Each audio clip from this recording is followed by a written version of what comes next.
Filosofia é estudar gente morta? Certa vez Martin Heidegger, filósofo do século XX, disse: uma coisa é estudar o que os filósofos disseram, outra bem diferente é dialogar com eles, é conversar com eles. Então, por meio dos textos é possível, por exemplo, dialogar com Platão, que viveu 2.400 anos atrás. É possível concordar ou discordar de Tomás de Aquino, que escreveu no século XIII. É possível aprender com Simone de Beauvoir ou com Hannah Arendt, que escreveram no século XX. Mas, em pleno 2025, existem filósofos e filósofos que estão escrevendo, produzindo. E agora eu trago 7 pensadoras e pensadores que são fundamentais para entender o século XXI. O primeiro deles, eu trago em ordem cronológica, é o Habermas, Jürgen Habermas, que está vivo desde 1929, nasceu na Alemanha e foi assistente do Theodor Adorno, um dos fundadores da escola de Frankfurt. E existem dois conceitos fundamentais do Habermas, né? Que é a ética do discurso e a razão comunicativa. E os dois se interseccionam, porque ele vai dizer o seguinte: olha, sem diálogo e sem uma razão comunicativa que permeia a sociedade, é impossível falar em democracia. É por isso que ele vai defender a democracia deliberativa em detrimento da democracia representativa. E a principal obra dele, é a Teoria do Agir Comunicativo de 1981. O segundo pensador, Giorgio Agamben, nasceu em 1942, na Itália. A principal obra dele, né, uma trilogia, o Homo Sacer. E ele vai falar sobre ética, sobre política, e o principal conceito do Agamben é a teoria de exceção, ou estado de exceção, melhor dizendo. E o pensador italiano vai dizer que o estado de exceção tem vigorado nas democracias modernas, né? E é justamente por isso que nem democracia elas são no sentido pleno do termo, né? Então é preciso vigiar essas democracias que são estados de exceção para nós não perdermos de vista os direitos humanos e a possibilidade de liberdade individual. A terceira pensadora da nossa lista é a Angela Davis, que nasceu nos Estados Unidos em 1944. Sua principal obra, Mulheres, Raça e Classe, faz uma intersecção entre essas três categorias. E ela afirma categoricamente que é preciso pensar o feminismo interseccionado com a luta de classes e com a questão racial também.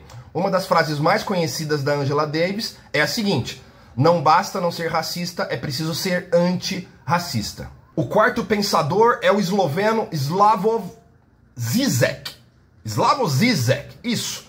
Ele nasceu em 1949 e ele faz uma intersecção com o marxismo, os pensamentos de Hegel e a psicanálise. E ele também utiliza bastante coisa da cultura popular na sua filosofia, né? Um dos conceitos mais importantes do Žižek é a noção de ideologia, que ele vai reconfigurar, né? O Marx fala em ideologia e o Žižek vai reconfigurar a noção de ideologia, fazendo uma intersecção com a psicanálise lacaniana. E a ideologia do Žižek basicamente diz que nós estamos entranhados em pensamentos, em modus operandi, que é para nós invisível, mas que condiciona o nosso modo de ser e estar no mundo. O quinto pensador da nossa lista é um brasileiro, Ailton Krenak, um pensador indígena. As duas obras mais conhecidas do Krenak são A Vida Não É Útil e Ideias para Adiar o Fim do Mundo. E essas duas obras trazem basicamente a noção de que o ser humano ele está interseccionado, ou melhor, ele faz parte da natureza. Só que nós perdemos essa comunhão ao longo dos últimos séculos, não é? E esse modo de vida, né, pautado no imediatismo, no consumismo, na exploração dos recursos naturais, está dilacerando a vida humana e as outras formas de vida no planeta. Então, o Krenak nos alerta que é preciso rever o nosso modo de vida pautado no consumismo, no consumismo desenfreado e na ideia de que a natureza está simplesmente para nós extrairmos os seus recursos. A sexta pensadora é a Judith Butler, que nasceu nos Estados Unidos em 1956. Ela é uma das sistematizadoras da teoria queer. E, na esteira, né, pegando de carona o pensamento da Simone de Beauvoir, a Judith Butler vai aprofundar as questões da Beauvoir, dizendo que sexo e gênero são construções, são construtos sociais. E mais do que isso, o gênero não está inscrito na natureza humana, mas é uma condição performática e social.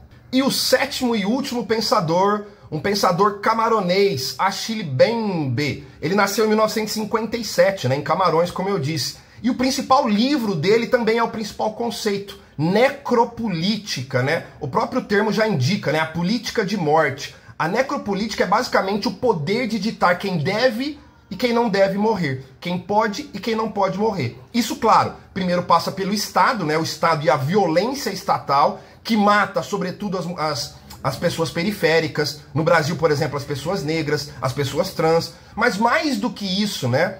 Além da violência propriamente estatal, tem a violência de excluir da possibilidade vital as pessoas. É o que ele chama de mortos-vivos nessas sociedades ditas democráticas, né? Então, quem tem o direito, por exemplo, a ter vacinas ou ter respiradores numa pandemia global? Essa é a reflexão do nosso Bembe, o último pensador da nossa lista.